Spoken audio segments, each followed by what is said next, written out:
Welcome back to Occasional Randomness. I'm your host, Eric Scott, and joining me, as always, my fellow co-host, somebody who doesn't make promises he can't keep, Jason Johnson.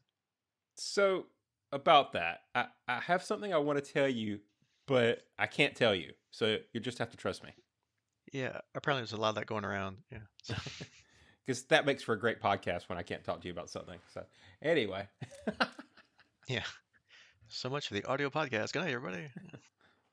So on tonight's fine podcast here, we continue through our final season of Farscape with season 4, episode 5, Promises. And then we'll conclude discussing the last half of season 1 of Star Wars: The Acolyte, which would be episodes 5 through 8. hopefully it's season one of multiple, but we'll get there. We'll go into our thoughts and things and hopes and dreams for the future here in a little bit. Let's not oversell it. I mean, hey, come on, folks. Yeah. That's why you're here, right? Anyway. And as always, our little public service announcement here. If you like what we do, please give us a like or review, or better yet, help spread the word and tell all your friends about us. We appreciate it. Yep, like and subscribe. Click the buttons. That's right. We're on all the things. Find us on all the places. Wherever fine podcasts are sold, isn't that usually the line that I hear everybody say? So And best of all, it's free. So, that's right. all right. So let's jump into Farscape, season 4, episode 5. I almost want to say season 5, episode 4, but that's Boy, that would be a surprise. yeah, hey, there's 5 seasons. The lost season. And the episode is called Promises, which I think they're going to name drop the title quite a lot in this episode. All right. With Dargo's ship still towing John's module for the last couple episodes now. Feels like seasons. Yeah. Rachel keeps wondering how much longer. Are we there yet? Are we there yet? They have yet to spot Moya. But Dargo soon sees her in the distance, and everybody is happy to see her again after months away. Moya looks beautiful, Dargo tells Pilot, and Pilot says that they're eager to have the crew back. John asks if they're all okay. We are well, Pilot replies. But when questioned on where they have been, Pilot says, well, they stopped at Arnisk and then searched for the crew at the burial ground. And John's like, oh, hang on a second, back up. Moya was sucked down a wormhole and spat out somewhere. What happened in the middle of that? My memory is unclear, Pilot says. We were not harmed, merely examined. Huh? He says he does not know who by, and he remembers nothing else of importance. So they were probed. Yeah. Probe down a wormhole, I don't know. Their auntie finds this odd since Pilot told her he remembered. Something's very wrong, she says. Gianna wonders if it's a trap, but John and Dargo say the only way to find out for sure is, of course, to walk right into it. That's the Farscape way. Yep. The best way to spring a trap is walk blindly right into it. So John steps off the ship first and sees a shadowy figure in the distance. It steps into the light. It's Aeryn! Yay, she's back Yay! finally! Woo! After 5 episodes, she's back. You've come back, John says, but she's visibly upset. Everything's gonna be alright, John says, as she walks towards him, and as they go to hug, instead she falls down to the floor and says she's got heat delirium. Again. But you have to promise me something, Aeryn insists. You have to promise that you will not kill him. Won't kill who? John says. Aeryn says, he found me, he saved my life. Who saved your life? John asks. I did, and out steps Scorpius. Dun dun dun. Da-da-da. John, of course, aims his gun at him, saying Scorpius is dead. He saw him buried. Scorpius says that he's put Aeryn in his coolant suit to stabilize her fever and tells Aeryn that she must return to the coolant room to resume her full treatment. John calls out for Dargo, but Aeryn insists no, he's not a threat.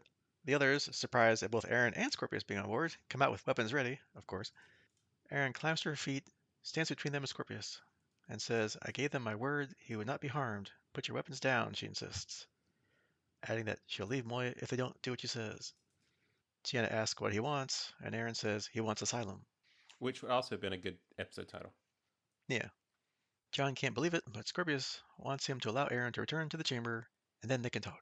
Tiana goes to help Aeryn, who forces John to promise, name title, that he will not harm Scorpius. John and Dargo move around Scorpius cautiously. John asks, what did you do to her? He says, I saved her. She was alone and wounded, adrift in the Prowler, in an early stage of heat delirium.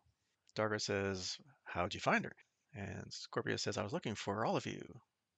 John tells Scorpius he'll never get the wormhole tech from him over my dead body. But Scorpius reminds him that he couldn't even use it if he had it. I really want to safeguard it, he says, and hope that when the inevitable scare and bloodbath begins, you make the appropriate choices. Dargo, of course, does not believe any of that, and John wonders what it will take to keep Scorpius in his grave. Dargo suggests that they cut off his head since that seemed to work well for Durka, and then we pop into John's mind for a quick second where Harvey tries to convince him to kill Scorpius now, originally saying Scorpius's plan was survival, but then now it's to steal what's in John's head. We cut to Rigel, who's prepared Scorpius's room on Moya, including smashing several of his coolant rods on the floor. Like, oops. John, however, stops him since Aeryn needs those too, and John ensures that there are DRDs watching Scorpius at all times, and they leave him locked up in the room. Yeah, because that won't be a problem. Yeah, because he'll never escape from that. Meanwhile, Sakozu enters the command deck and tells Pilot that the consoles need repairs. Pilot's surprised he's talked to in such a way, especially because he has no idea who Sakozu is. Fair.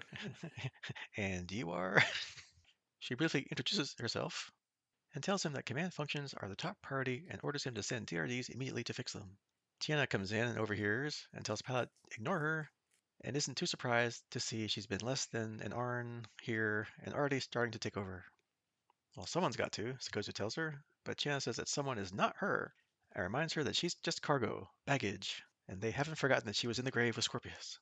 She pins Sakozu up against the wall and asks if she's working for Scorpius and it's anything to do with him surviving, being buried, or finding Moya. Meanwhile, John's blaming himself for the whole situation, imagining Scorpius torturing Aeryn for information. He and Dargo go to this coolant chamber to visit Aeryn. She's on a bed, in full Scorpius-style coolant suit, helmet and all. That was kind of creepy. Yeah, even little chin strappy things, which is kind of weird, but okay. As John approaches her, she tells him, I'm really sorry for what he says, for everything. This is not how she pictured coming back. When John asks how she caught the heat delirium, she says that she can't talk about it. I really want to tell you, but I can't, and we have to leave it at that. Hmm. John notices it's cold, that's because it's called the coolant chamber, and asks how they found this room. Scorpius did, she says. John asks if it was Scorpius who gave her the flu too, but Aeryn is adamant, no, he didn't, and I want you to believe that. Well, you make that very difficult, replies John. Suddenly, Pilot announces a massive ship is approaching fast, and they can't starburst away because of its great mass being too close to them. A loud noise comes over the comms, and a man calling himself Ulam addresses the ship, all her crew, including the assassin, Aeryn Soon. He claims he introduced her heat delirium, and only he can save her. He says that he'll give them the antidote as soon as Aeryn gives them the names of her employers and fellow assassins. Of course, Aeryn says she can't tell John anything, as she gave her word, or a promise, but again says that Scorpius was not involved. He took advantage of a situation. That doesn't sound like Scorpius. Yeah, what? Really? John asks if she's an assassin, but she doesn't say anything. John tells her he needs something and asks if she believes he has the only cure, to which she nods. John asks what he's supposed to say to him. If you love me, you'll say nothing. John, however, has a plan and tells Rigel. Rigel will talk to Ulam into letting him and Dargo board the ship under a pretense of truce, and then turn it around on him. Rigel says that if he had half an hour with Aeryn, he could get the names, but he'll do it their way first. We cut to the command carrier, where a peacekeeper, Ponara, shows Braca a missile that, when it impacts the Leviathan, will destroy its biologics, killing the Leviathan but not affecting the people aboard. She wants a prowler to carry this torpedo, although the pilot, Rinlo, says a missile this big belongs on a marauder. She says the marauder would be detected quickly, only a prowler could fly close enough to get a lock on. Rinlo is adamant that the prowler couldn't fly steady enough, but she says a skilled pilot could. Braca tells them to run more simulations, and on his way out, Greza calls him over. What sort of leadership is that? She asks. He says that this is an unproven weapon, it needs studies. I don't want studies, Captain, I want John Crichton. Back on Moya, John and Dargo take a transport to Ulam's ship, unarmed. Ulam is holding the antidote, and Dargo tries to tongue him, but it's just a hologram. He reappears and doesn't care what they want. He wants the names of those who worked with Aeryn. And that's it. They say they don't know, so Ulam asks if they played a part in her monstrous act. Oh no. Oh no, what did she do? Well, he tells us that apparently Aeryn and two others invaded his homeworld, shot their way into the governing chambers, and assassinated their prime Lukithian. I guess it's prime minister or president, I don't know, whatever. And you know for a fact that was her, John asks? Ulam says they managed to dose all the killers with a contagion that induces heat delirium before they escaped. Her illness should be all the obvious proof you need. Gianna checks Aeryn's coolant rod and thinks it should be blue. Scorpius tells her over the comm to put it back and change it. That's confusing. Yeah, what? Stop messing with it, but change it while you're there. Touch it, but don't touch it. And our ever helpful Ranty offers something to help Aeryn sleep deeply, and Chan leaves to get a new coolant rod. As Naranti goes to give her that substance, Aeryn suddenly knocks it up in her face, causing her to instead fall to the floor unconscious. Finally, somebody's Really. not putting up with this. And we peacefully don't have to put up with Durante the rest of the episode. That's just true.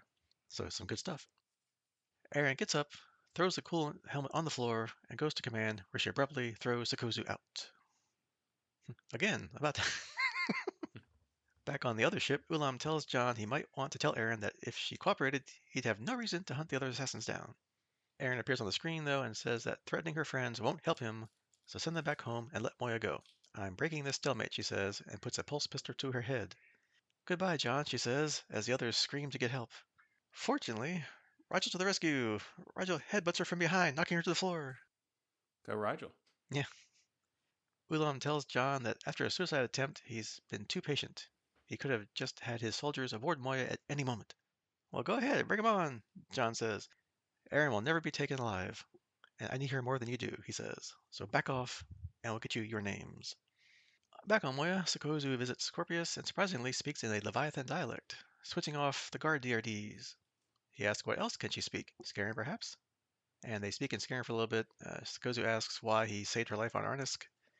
Your death would serve no purpose, but your life might still, Scorpius says. She says, well, that hasn't worked thus far, and now she's blamed for Scorpius being here.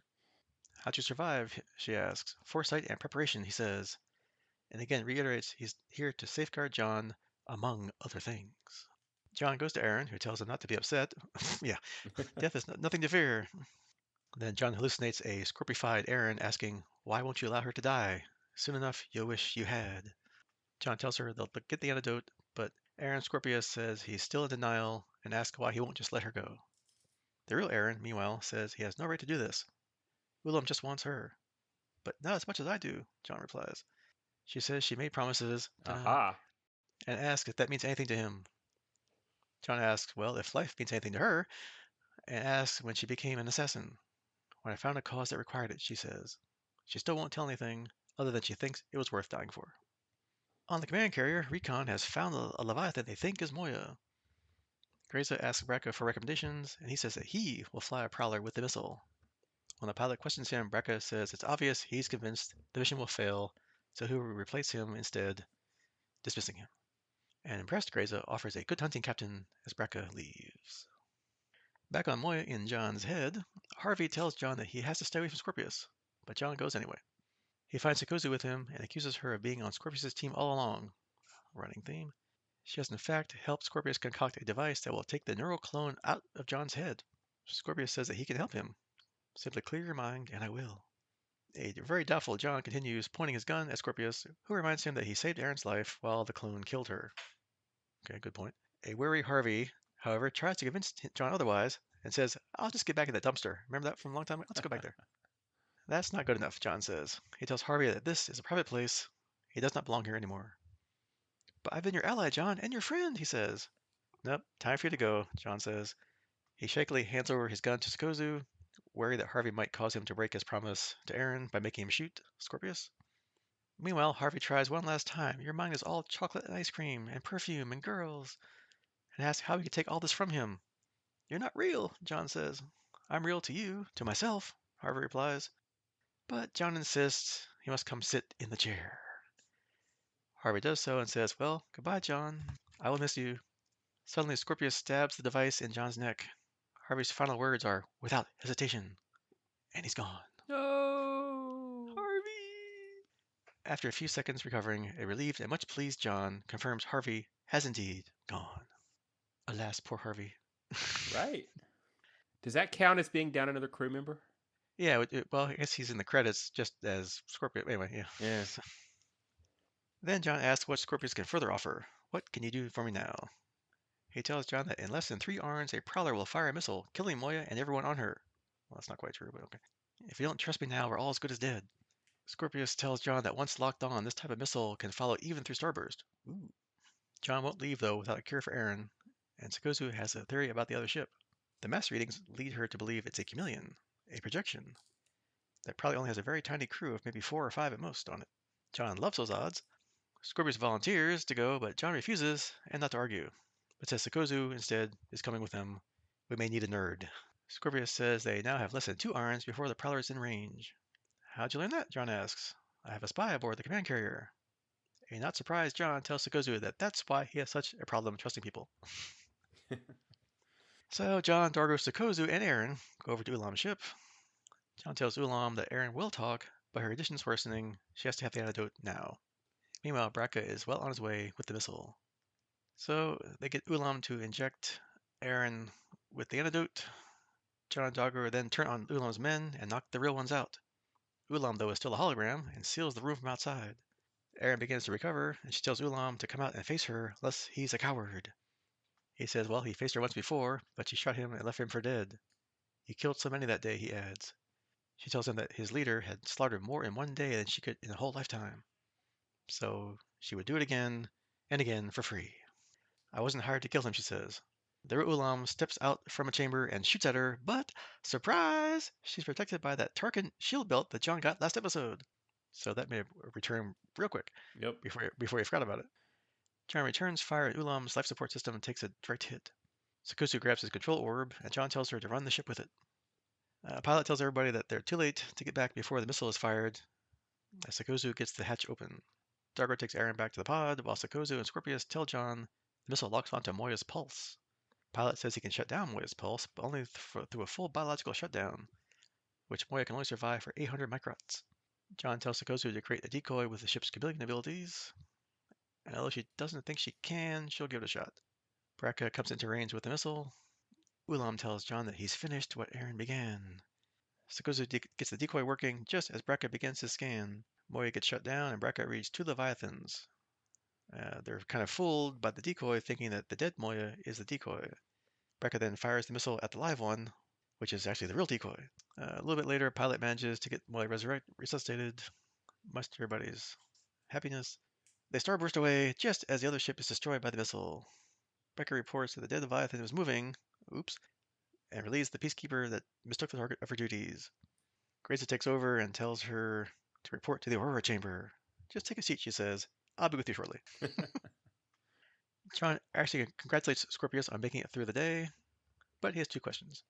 Did you do anything at all to Aeryn? No, I've not harmed her in any way, he says. 2. On the carrier, you said you knew where Earth was. Is that true? I do, he says. Anyone else? Scorpius says no. He purged all the records. The knowledge only exists in his head. You can use it to get home, Scorpius says. Or you can safely eradicate it by killing me. Again, the choice is yours. Chiana, meanwhile, tells Pilot it's great to see him and Moya again. It almost feels like coming home. Pilot is equally happy to see everybody, with the exception of Sikozu. I now miss Jewel more than ever, he says. Oh yeah, remember Jewel? Yeah, remember her? Chiana tells Pilot that if Sikozu ever speaks to him like that again, gives him any lip, he can drop her in the bat dren. Nobody should tell you what to do, Chiana says. But yet, everybody does, Pilot replies. Good point. He says that they can't serve so many masters at once. If we have one request, it's to ask you to choose one spokesperson, he says. A single voice for us to follow. Chiana says she'll tell the others, and they'll take a vote or something. And finally, John's on the command deck, thinking over recent events, as a fully recovered Aeryn joins him. Hi, she says. I'd like to stay. John says he's sure Moya would be happy to hear that. She says he also wants to help him keep an eye on Scorpius. Good point. I want to be here, she says again. John asks if she has any other secrets, and she shakes her head no. Awkwardly, he says, so you could tell me if you're pregnant? Her face changes, and she stays silent. Disappointed, he leaves her alone on the command deck. Alright, some trivia about this episode. A new puppet was created for Pilot's appearance in this episode. Claudia Black's Scorpius costume was specifically designed for her, except with foam earpieces rather than plastic ones Wayne Pygram used. After she had her life cast made to create the mask, Dave Elsie told her that she was the only person ever who smiled throughout the process. The slug gun that was used for Aeryn's cure was created by the Elsie and his team at the Jim Henson Creature Shop when an injection mechanism was required that did not look like a syringe. Elsie enjoyed the challenge of creating something part biological and part mechanical. And the Reservoir Dogs inspired scenes between John and Harvey were filmed in the corridors between the stages of the Farscape studios. Kind of cool. Yeah. And Brekka's line when he fired the missile, "Here's your rematch, Crichton," refers to Lyra's guns and money when Crichton punched out Brekka. Of course, if he couldn't hear you say that, then it's really a cool line. Anyway, but It's always cool in your head. yeah, it always sounds great when you say it to yourself. All right, so we finally have the whole band back together and plus one, which I think you called that several episodes ago that Scorpy might join the crew. So, what'd you think of this episode? I really enjoyed it. Lots of crew dynamics, new info, some plot mechanizations on the part of the peacekeepers. As we kind of indicated during the recap, I lament the loss of Harvey. I get it, but it's still he's been a fun character to have jump around. I mean, the things like the Reservoir Dogs scene and all the other cool things that we get from him are kind of cool. So I'm gonna miss that. And as expected, they didn't resolve the Crichton Aeryn drama just yet. But it's her first episode back, so that was kind of expected. So, how about you? Yeah, she was a little busy with a heat delirium. Yeah, so, Right? but yeah, I agree. I liked it, and yeah, there's lots of stuff going on. Lots of character development and intrigue, and which that's how you build viewers and plot, and the next couple episodes. So, and yeah, we got rid of Harvey, which we'll probably talk about here in a minute. But hey, now you got the main man himself. So I guess you're looking to have dueling Scorpies together. Although that really could have been fun for an episode or two to have like the real Scorpius next to you, and then you thinking about with Harvey about Scorpius. That could have been kind of fun. But A oh lot of well. work on the actor, though, right? I mean, that's probably the Yeah. So I guess everybody have some pizza and pour out some margarita shooters for our good buddy Harvey there.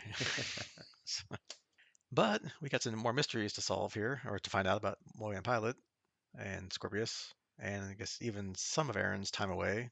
Although I guess some of it was mostly explained here, but you know, some more little things to figure out. So yeah, overall, yeah, another great episode of Farscape. yeah, true. There's a lot of revelations still remaining that'll probably get us through the rest of the season as we go along.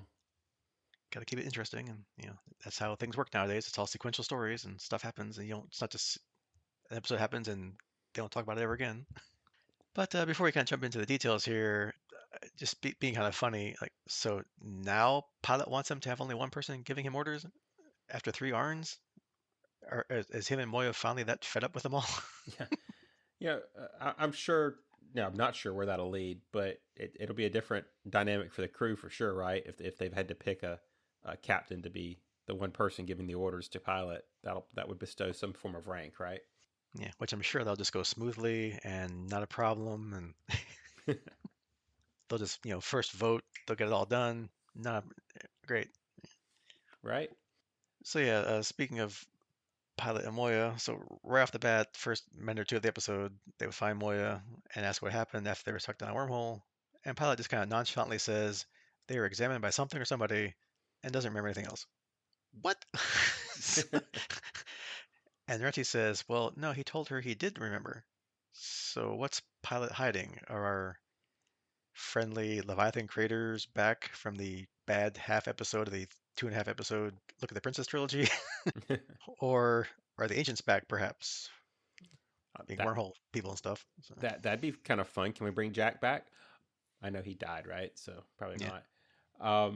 But that did make me think. There's an interesting comment, if I'm remembering right, by Sikozu, who says something about a false pilot or something like that when she's talking to Scorpius and explaining the crew. So I wonder if that'll be related to whatever he's hiding, Pilot is hiding, or maybe that was just a Sikozu one off and I misunderstood it.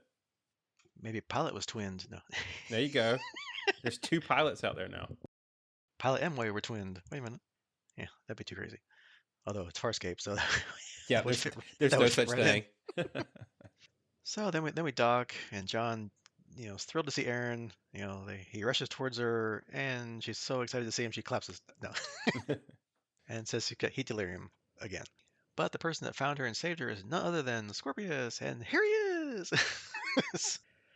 He's like, he's helped Aeryn. He wants asylum from the peacekeepers. So it kind of gets our first mystery here. What happened to Aeryn? And how did Scorpius dig himself out of that grave? How did he get off planet? And how did he find Aaron's prowler of all the things to find in the whole universe here? So questions, questions, questions. Yep, like we said, lots to find out as we go forward throughout the season. Obviously we can't trust Scorpy, but I guess that will be another thread to watch as we move forward, right? They'll start pulling that one out and seeing what everybody thinks. But he's just here to help Crichton, among other things. To protect Crichton, Yeah, yeah, among air quotes other things. Yeah, right? like what his sudden and inevitable betrayal. Yeah, curse it. Yeah,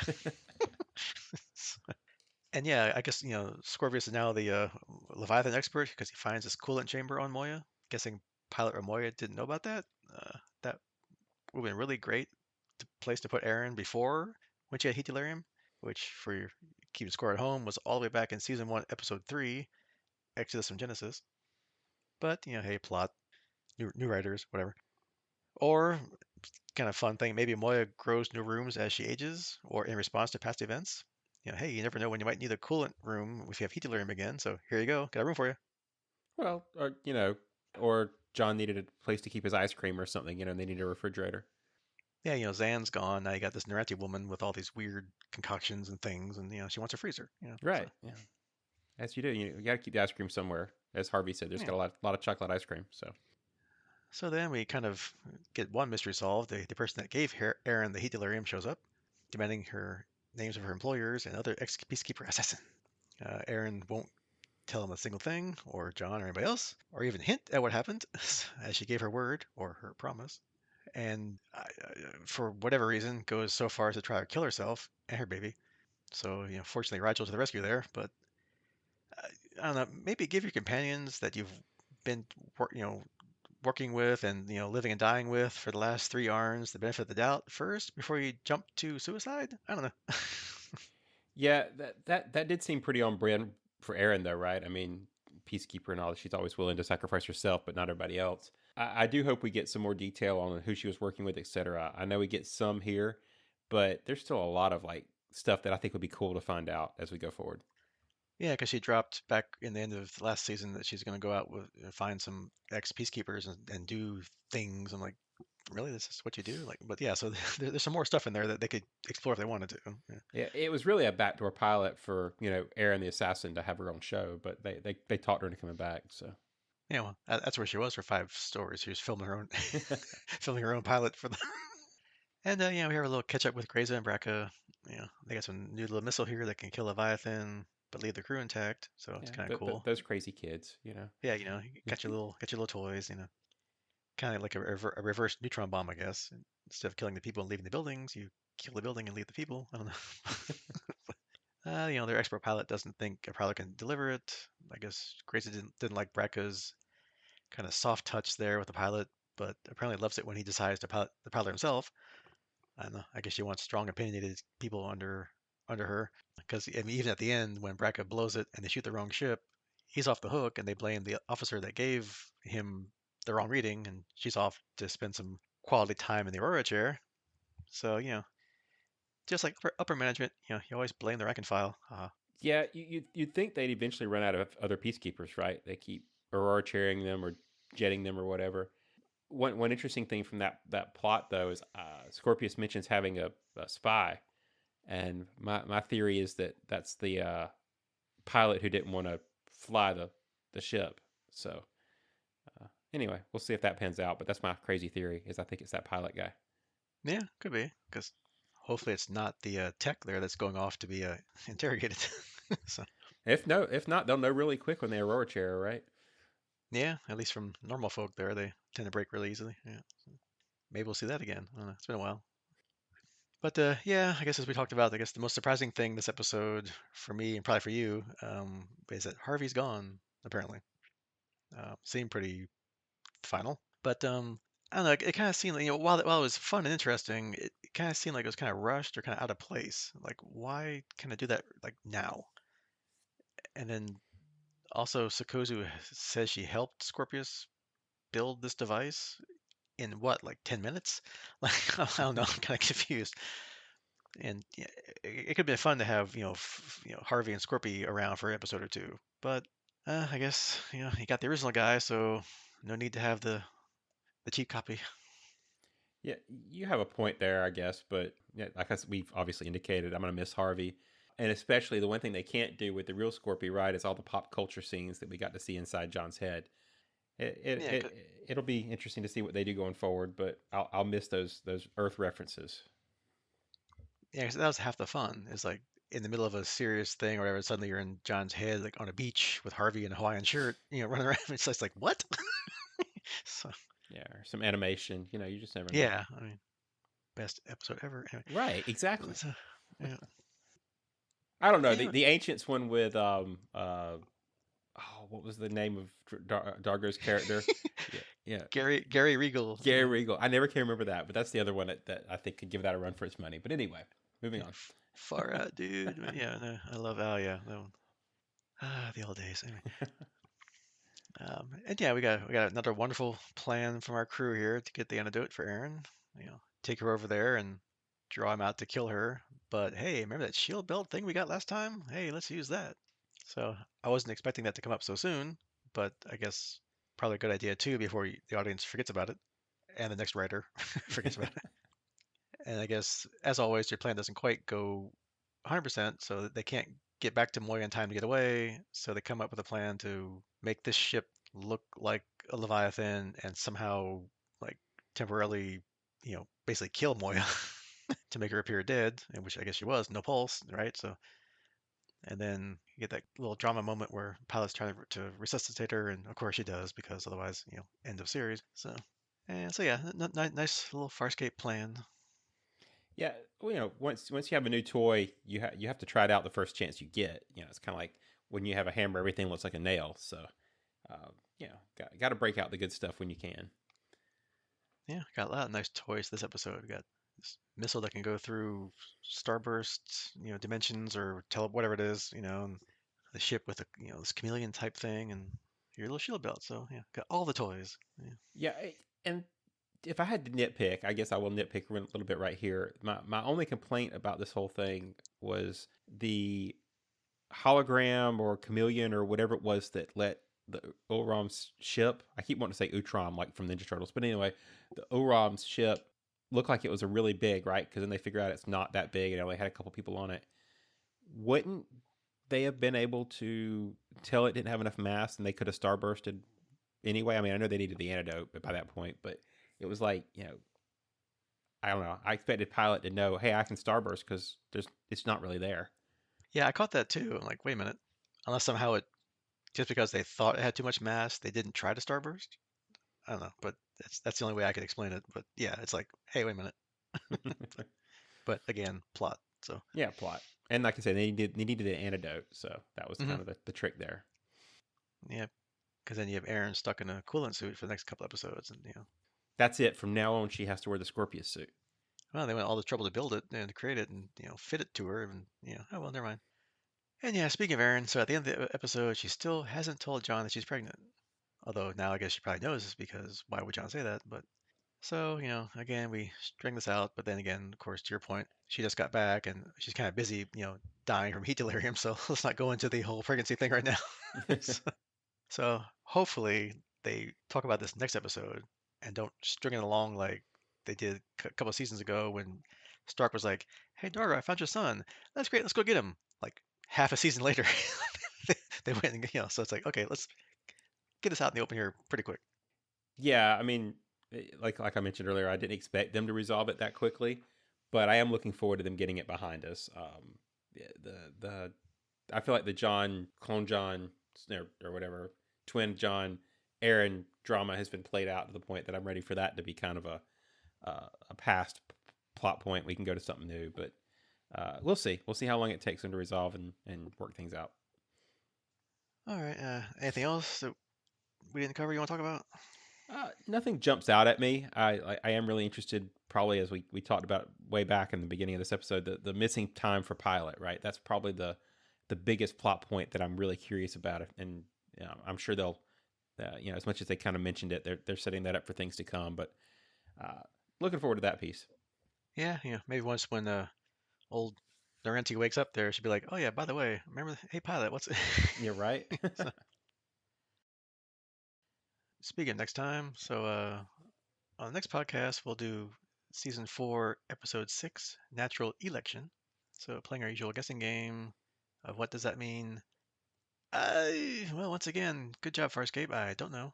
Uh, it does sound like a play on natural selection, but not really sure what that would be either. So I'm just going to fall back to a pilot said he wanted them to choose one voice to speak to them. So an election for Captain Moya, I'm guessing, or or hopefully maybe we find out more about who or what examined pilot and Moya, since that seems to be a whole thing people are hanging giant lanterns on throughout this episode. So hopefully they don't drag that up longer either. So, but that's all I got. Yeah, I'm definitely going to agree and go with the captain decision based on the election part. Right? It'll probably be an epic argument, kind of an off the wall way to reach the decision. You know, because it's our Farscape crew and they've got to do some kind of crazy mechanism. I mean, they're not just going to rock paper scissors for it. There's got to be something epic, right? And maybe it'll involve some crackers. Yeah, nah, they don't matter. Nah, you're probably right.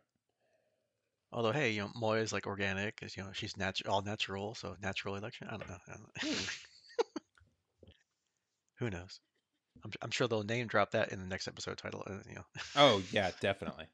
That just flows off the tongue like promises. Like, I'm just having a natural election. Naturally. Naturally. All right, so that is your homework for next time. And here in a little bit, we will jump into the last half of season 1, possibly the only season of Star Wars: The Acolyte, season 1, episodes 5 through 8.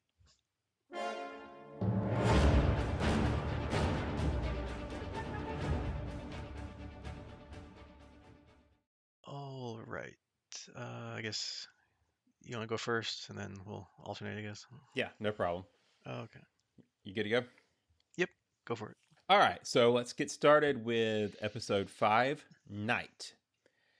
The mysterious warrior kills all the Jedi except for Yord, Jeki, and Sol, because those are our main characters. But anyway, Sol for now. Sol saves Osha from the warrior and demands that he reveal his identity. The warrior claims that they have already met and then vanishes into the forest. Jeki captures May, but the mysterious warrior arrives to kill May for trying to betray him.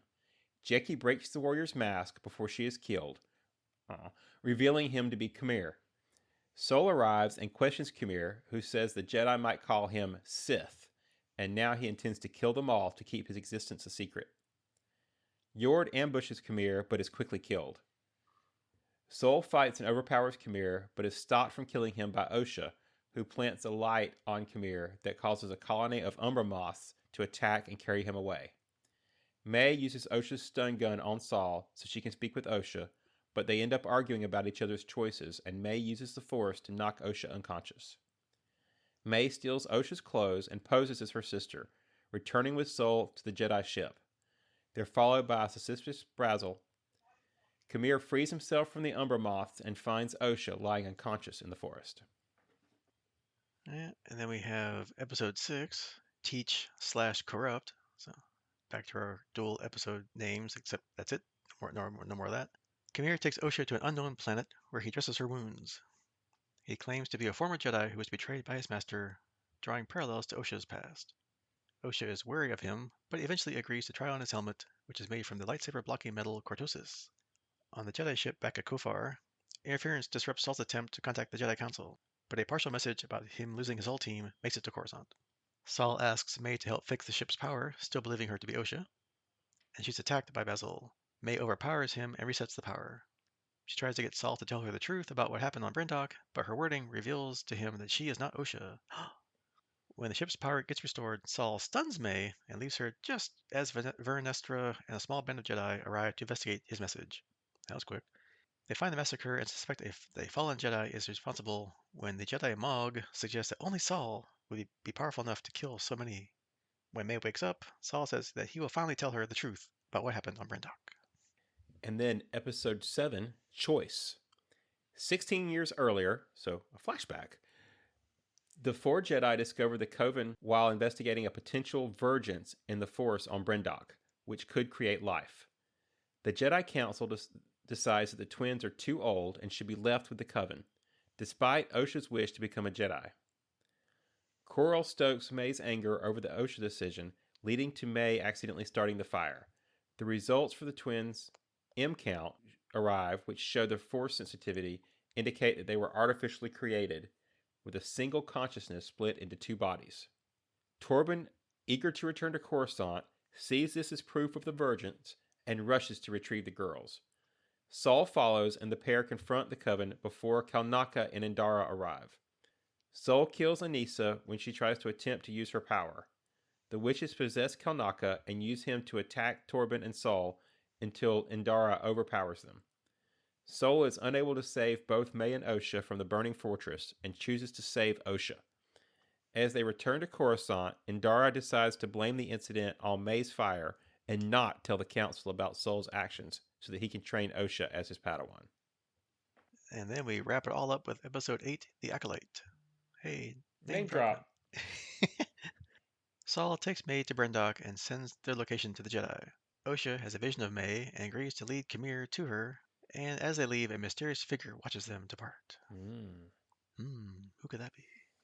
Meanwhile, on Coruscant, Vernestra is told by Senator Rayencourt that the Senate grows weary of Jedi secrets and launches an investigation into the Order.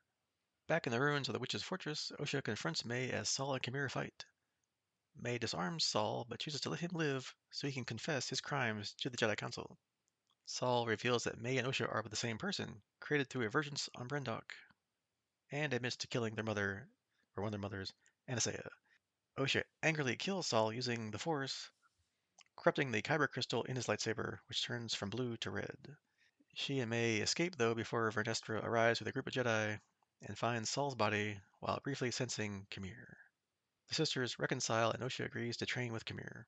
He uses the Force to wipe May's memory, and Vernestra covers up what happened by stating that Saul killed Torben, Indara, Kanaka, the witches, and then committed suicide afterwards. How Convenient. convenient. Kamir is once her apprentice, and she wants the amnesiac May to help find him.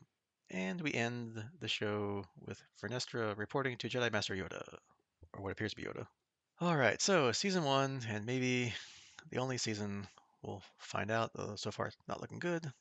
So that's in the books here. So what do you think? Did they bring it home in the last half here? Any high-level likes or dislikes? And if we do actually get a season 2, are you excited for it? So, I think as we kind of discussed last time, I did really enjoy this show more than I was expecting.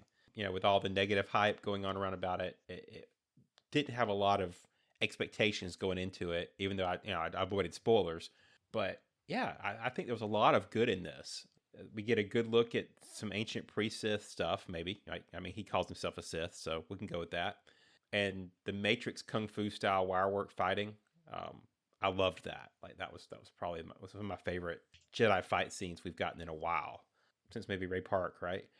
So, like you said, I'm worried we won't get a second season due to all the feedback and reviews and stuff like that you're seeing online. But there are still a lot of items that I want to see more of out of the storyline. So I'm hoping they come back to it. Yeah, I mean, I pretty much agree that, yeah, I liked it, for the most part. Well, a couple little quibbles here we'll get into just because, we can. But yeah, I mean, it had, like, I think, like, yeah, the most amazing lightsaber battles we've ever seen. I mean, and a lot of them enough to, like, satisfy lots of people's desire for lightsaber battles, I think. And, yeah, a pretty interesting take on, like, Jedi versus non-Jedi. I guess you could say Sith, although I guess we're calling Kamira Sith, although he just said the Jedi might call him Sith. He'd actually say, "Hi, I'm a Sith." But so I mean, maybe he considers himself something else. Who knows? I don't know. But then, however, the off-camera confirmation that that creepy alien spying on Kamir and Osha at the end was Darth Plagueis. Okay, fine.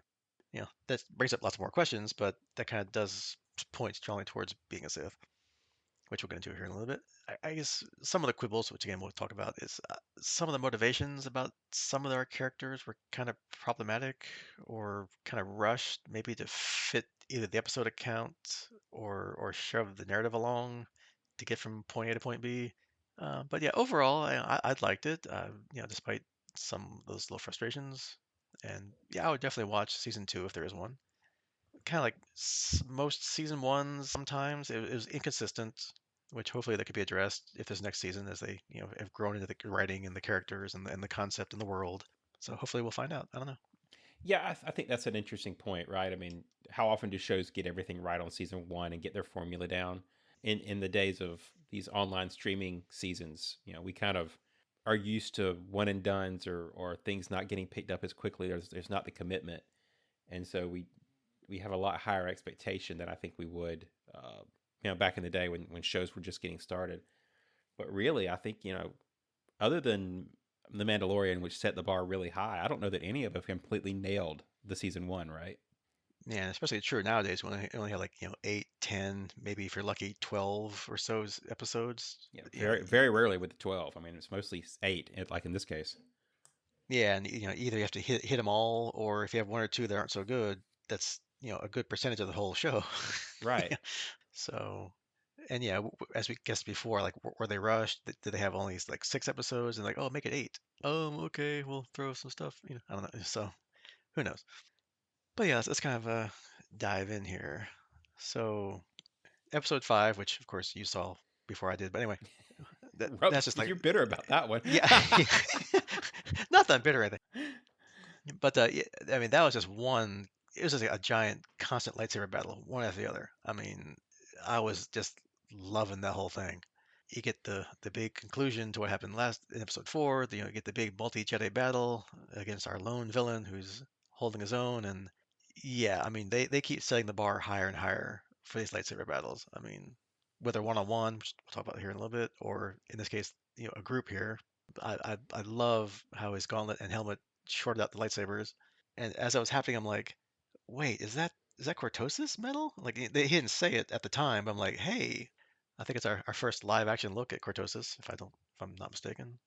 And then, yeah, I guess it's sad that Jackie, a Padawan, held out longer one on one against him than the whole group of Jedi Knights. I don't know. So, But she had a name, so yeah, I mean, so I mean, it's kind of even more sad because maybe she could have been a really great Jedi Knight or even a great Master if she had lived, you know. But alas, poor Jackie. hmm And my least favorite Jedi, Yord, gets kind of whacked here pretty quick. So okay, although I was kind of pulling for him and Osha to get away, but oh well.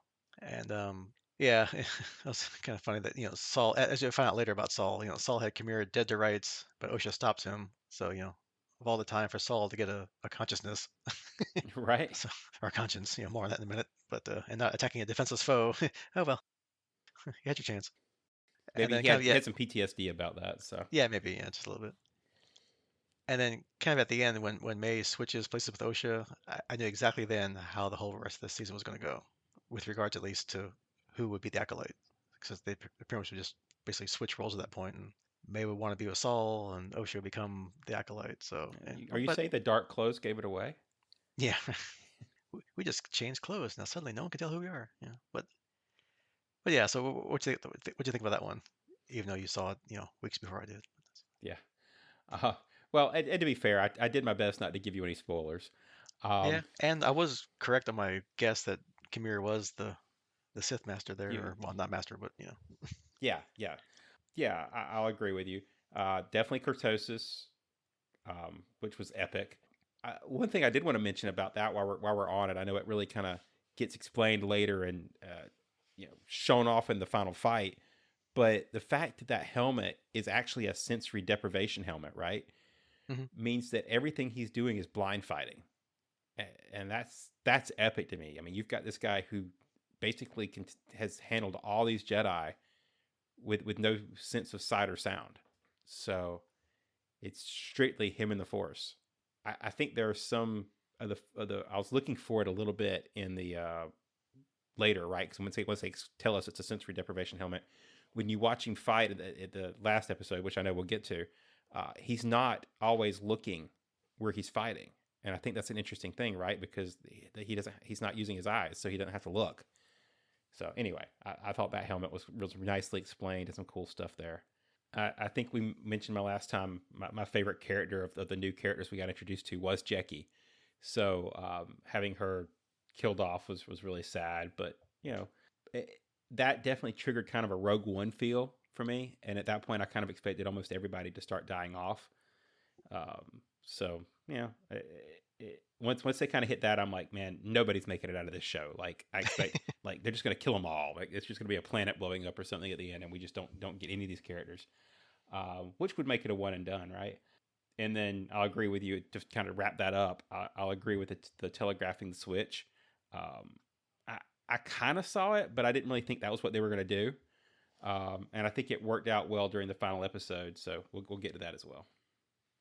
Yeah, then in the next episode 6, we have our last double title, Teach/Corrupt, which is aptly named. We get to learn more about Kimira's past. He says he was, in fact, a former Jedi and was betrayed by his master. So, shades of Osha there, like you said. Although he says it was a long time ago. So, it was like kind of like a wink and a nod to the audience, thinking that trying to push off that maybe he's Darth Plagueis. Then he's lived for a while because he's found the secret of immortality.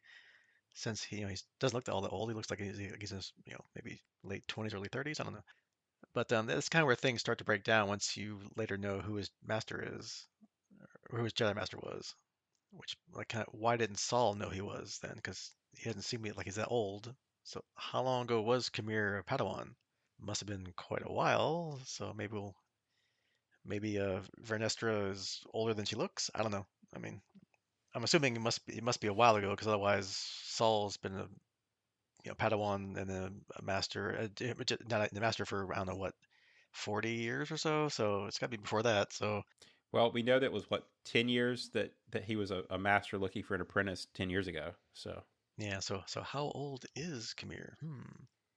And then kind of in our death of other things here, back with Saul, May's got to fix the ship, like acting like Osha would. So she's got this little droid thing. So he's not really happy to help her because he knows it's not her. So she kind of factory resets Pip, I guess.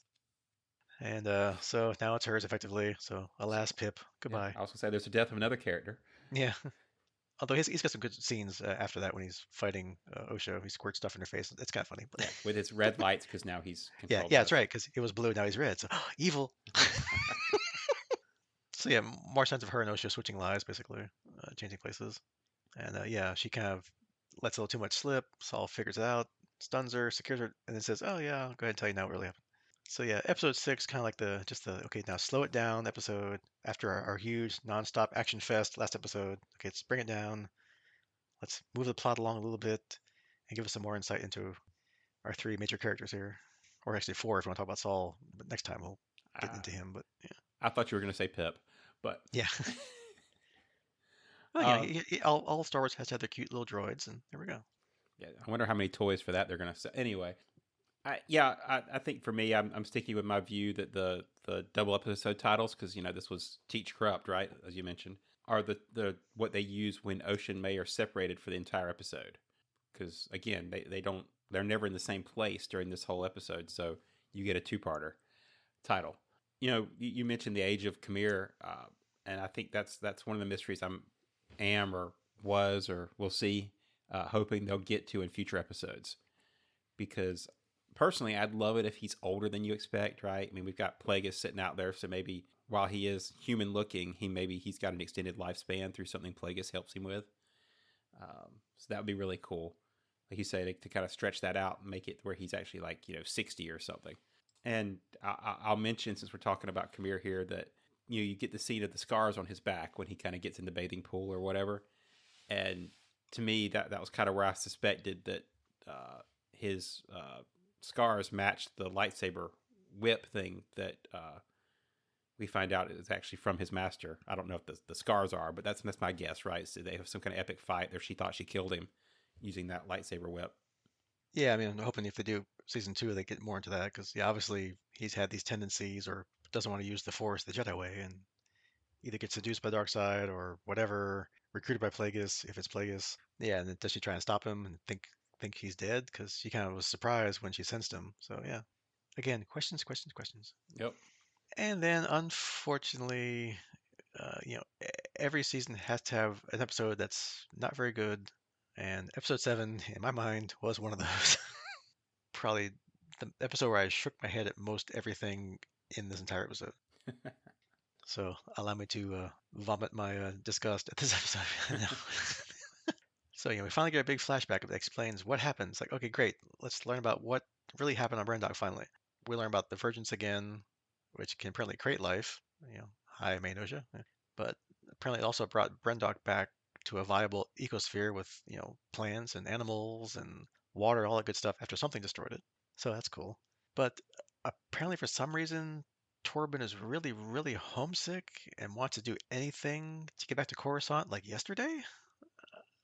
I guess you kind of missed that in your psychological training or psychological profile at the Jedi Temple. Okay. They finally analyzed May and OSHA's M count and realized that they were, artificially created, probably from the Virgins. They're one consciousness into two bodies. So again, that's kind of cool. So Torben's like, fantastic. I'm gonna go get him. We can leave. Really? Come on, dude. Is this the first time he's been off Coruscant for like more than like a day? I mean, I mean, come on. And then, yeah, now Saul really, really wants a Padawan, like now. He wasn't so sure before, but now he's changed his mind. And then, he sets his sight on Osha, like, that's the one. I really need to get her away at all costs because she's my Padawan. I'm like, dude, no. Come on. So he and Torben run off to kidnap or take by force May and Osha. I'm like, what are you doing? But anyway, I can go on, but I'll stop for now. So, what do you think so far about Torben and Saul's actions, reactions, sudden mood shift? I don't know, whatever, whatever you want to call it. Yeah. So, spoiler alert, I do agree with you on this episode. I'll expand in a minute as we kind of walk through the rest of the episode where a lot of my issues lie. But I do think it could have been more developed somehow. You know, I don't know if it's more time. It should just been a longer episode or a two-part episode where they take 2 episodes to do it, and make it 9. I don't know. I think we mentioned one of the ones we weren't terribly impressed that was really short earlier. We could have like rolled into something else and made this a two-parter. I don't know. But I will speak about Torben for a minute because, yeah, you know, one of the cool things in this episode, if I'm going to look for a positive, was we get a lot more detail about the scenes we kind of saw really quickly in the last flashback episode, Mhm. and the Torben possession. Right, it's not just that she's like took his mind, but you actually see him like in a place having a conversation with her and almost being seduced in the sense of being offered what he wants. Right, she offers him to go home, and that's his downfall, and that's where she gets in his head. So I kind of did like that aspect of it. I do agree that when you find out the characters are all kind of they're collecting mineral samples and stuff, and you've got these 4 Jedi, these super peacekeepers, what we think of as the super peacekeepers of the galaxy, out there collecting plant samples. I was really thrown off. I was like, man, this is just like weird, and it kind of took me a minute to get rolling with it. So yeah, I didn't hate it, but I also think they didn't do a good job of developing why in a lot of this episode. Mhm.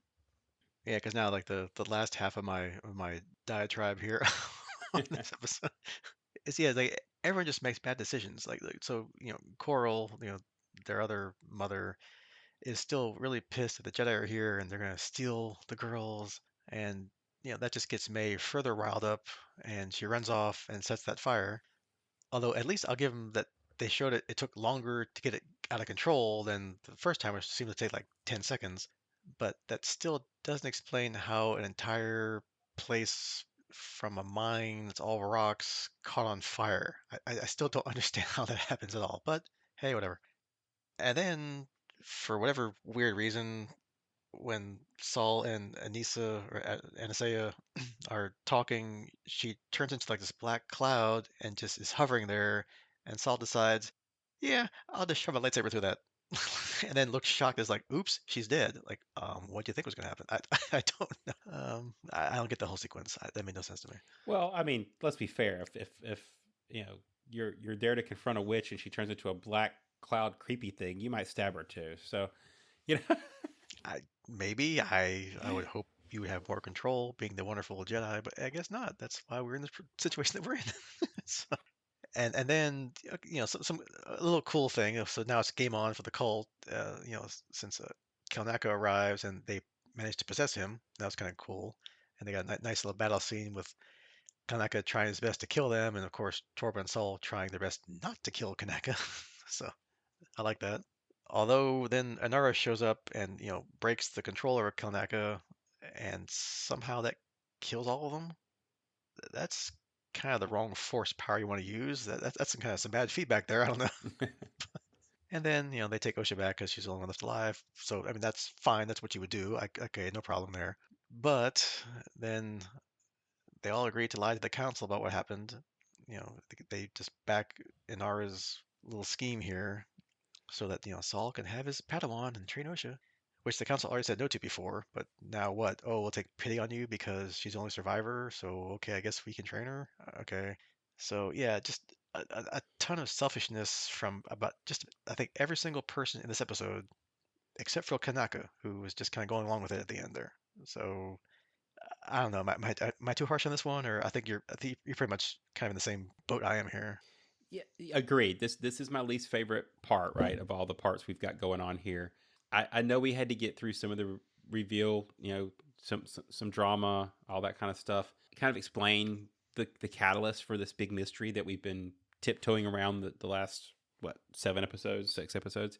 Like I said, I would just have liked a lot longer time spent on building out some better character motivations. Everything felt compressed and done to fit the plot, right? Because they've shown us all these Jedi in pieces. One of them's in a bar that was kind of okay, but then you get Torben is been meditating in a force bubble for who knows how long, and Kanaka's hiding in the woods,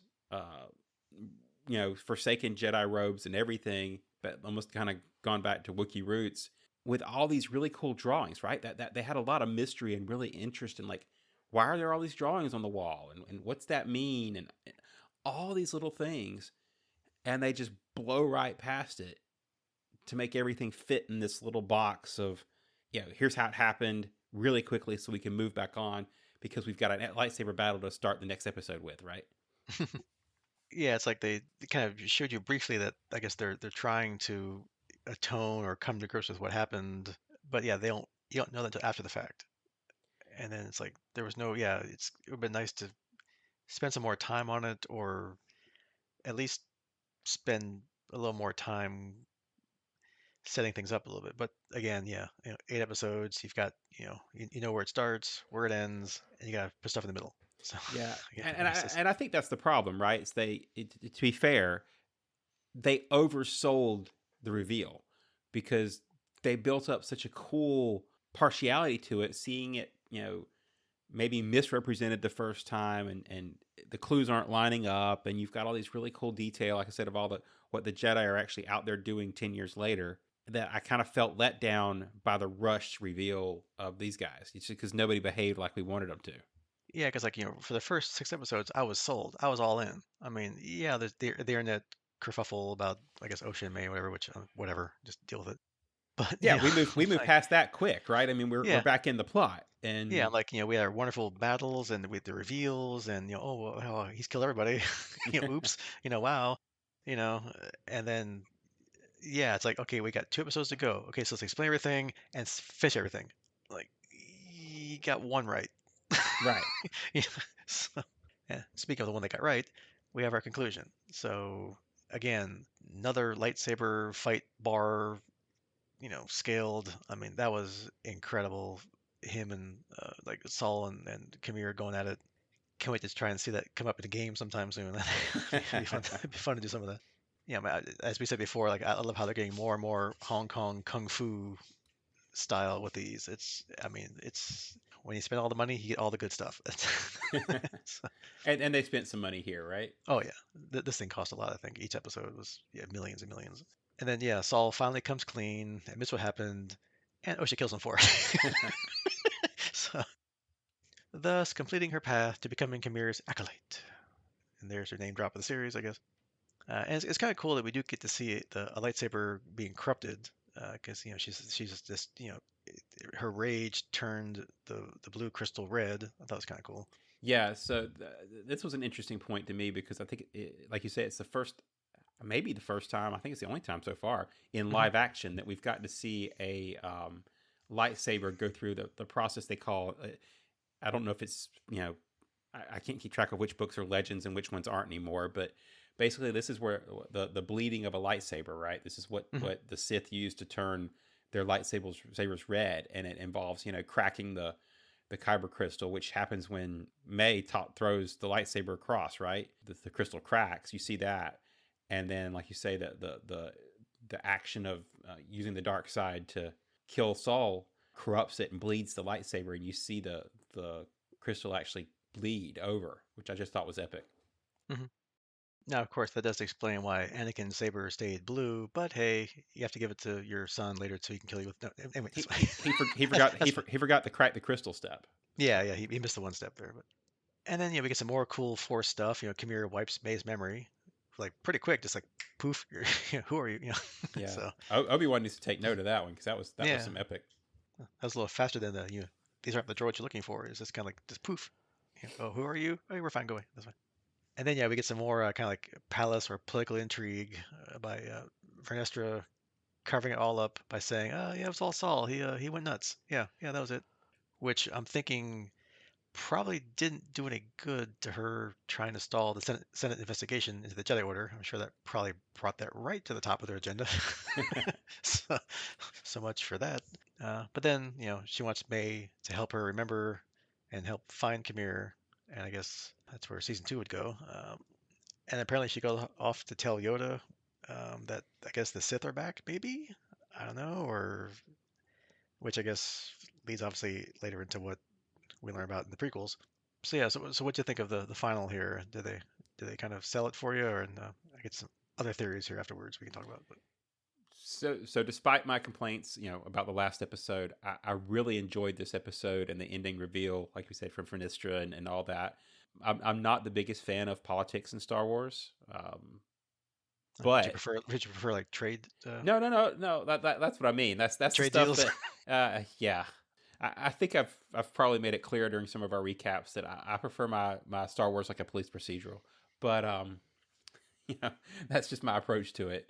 This made it a great showing of the motivations of, trying to keep the Senate out of their affairs, right? I mean, the whole cover up, like you say, it probably backfired, but doing the protection of keeping the Jedi away from the political intrigue and stuff like that, and we kind of know how that ends. Like you say, eventually we get Palpatine and the Senate oversight, and the Jedi move from you know basically become generals and leaders in the war, and fully involved in the Republic's political mechanizations, to the point that they get played by the dark side. Spoilers for if you haven't seen the movies, but uh, Then why are you watching the why are show? you watching this show? But I say all that to say it's kind of interesting to see it from the earlier aspect. But yeah, uh, I did enjoy it. Like I said, a lot of the cool little things we saw in it were well worth watching. Yeah, and I guess when it's all said and done, the Jedi are like any other kind of group of people. When things come at you, you circle the wagons and you huddle up and you defend your own. So yeah, I mean she's trying to keep the Jedi being what they are and trying to deflect and get the Senate kind of out of the business. So I mean I can understand it. It does add something to it. So yeah, okay, I can see it. Although you keep building lie upon lie upon lie, and at some point, yeah, it's gonna bite you. And well, 100 years later, so there you go. I keep forgetting this is only 100 years too. I keep trying to make it a lot further. Yeah, I wish they'd have gone way back, like we talked about last time. They could have gone back a couple thousand, but okay, fine, whatever. Yeah. You're filling in more of the gaps now. You can still go back further if you wanted to, and if we, if the whole High Republic era is not destroyed now because of this this season. Right. So yeah, let's get into some of the theories here. So yeah, the one episode we see the creepy lurker dude on the planet watching Osha and Kamir go away, and I kind of thought, I wonder if that's Darth Plagueis, and of course, he's not in the credits as Darth Plagueis because he didn't have any lines or anything, but online afterwards they called that out as that's who it was. So okay, now lots of questions, obviously. So is Kamir his apprentice, which keeps with the rule of two for the Sith, your master and your apprentice. But then Kamir's looking for an apprentice, well, acolyte, same thing, apprentice, acolyte, same thing, of his own. So does that mean then, obviously, the rule of two, does that mean he wants to then kill Plagueis and become a master? Because you can't have, you know, a master with a student. That doesn't work. However, Palpatine says he's the one to kill Plagueis, at least so he says anyway. And although Count Dooku kind of broke the rule of two several times, so it's not so much a hard and fast rule. Maybe it's a guideline. I don't know. you know, or if you get caught, then you pay the price. I don't know. But it's 100 years or so to the prequels, so maybe Plagueis cycles through a bunch of apprentices before Palpatine, and these are two of them, or something else happens to them, or I don't know. Yeah, so there's a couple. I'm kind of split on this one. I'm gonna stake on the rule of two for just a second here. They definitely focus a lot in this show on duality, right? I mean, that's not something that that's something that almost beats you over the head with when you've got two people and or one person and two people, right? I mean that's the whole point of this show for a lot of it. But you can kind of look at some of the other stuff like uh, Kamir's ship, right? It only fits two people, one on each side. Kamir's lightsaber is actually two blades, right? Because at one point he pulls out the short blade from the bottom and has like Hmm. a the shorter fighting sword style, almost Ahsoka style, with his two blades. So there's a lot of duality fit in with this. But and I'll counter that with to your point, because I kind of thought about this as you were talking your way through it. The Sith are really bad about not following that rule. Um, and so the fact that he doesn't use the term apprentice at any point with her, right? He's not looking for an apprentice. He's looking for an acolyte.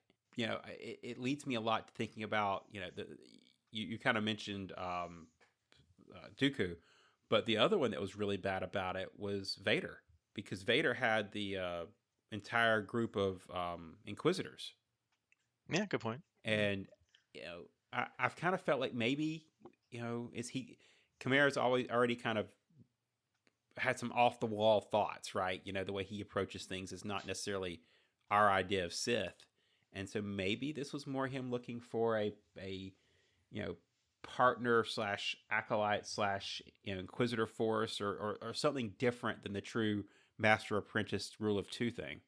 So again, more stuff they could dive into if they have another season. Yeah, because that's where it's heading. I mean, for the second season, they've got all these unanswered questions they have to answer, and with especially with Osha and May being one consciousness into two bodies, I mean, that's certainly, if you think about it, more of like this force dyad than probably we've ever seen before, even over Ray and Ben, because they're one person, so basically the same person split. So it's like that's even more tight knit than Ray and Ben were. So I'm guessing it's probably going to figure into next season for how to track them down, because Osha's already been able to see May from far away, and vice versa. So if we get a second season, that's probably going to play a lot into it. Yeah, and I'll dive into one of my last theories here, and that's the Plagueis, right? We talked a little bit about him and where he fit in this because they definitely went out of their way to show him. And my theory is that the witches found him, right? And we're looking for a child, right? Because the covenant, you got this covenant of witches with no kids, and was the dyad of May and Osha his first attempt to create life. We know we get the stories of Plagueis from Palpatine stories and things like that. So maybe they were the first attempt, and the process he later perfected and used to create Anakin. Because we really don't know when Palpatine killed him, right? We get the story of the apprentice killing the master, which we assume being Palpatine killing Plagueis.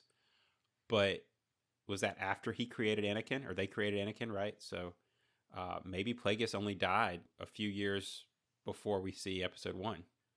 Yeah, because there's still a lot of unanswered questions even about Palpatine. There might be in the books. I haven't read the books of Same. the new whatever you're calling it now, whatever, or the whatever, not legends.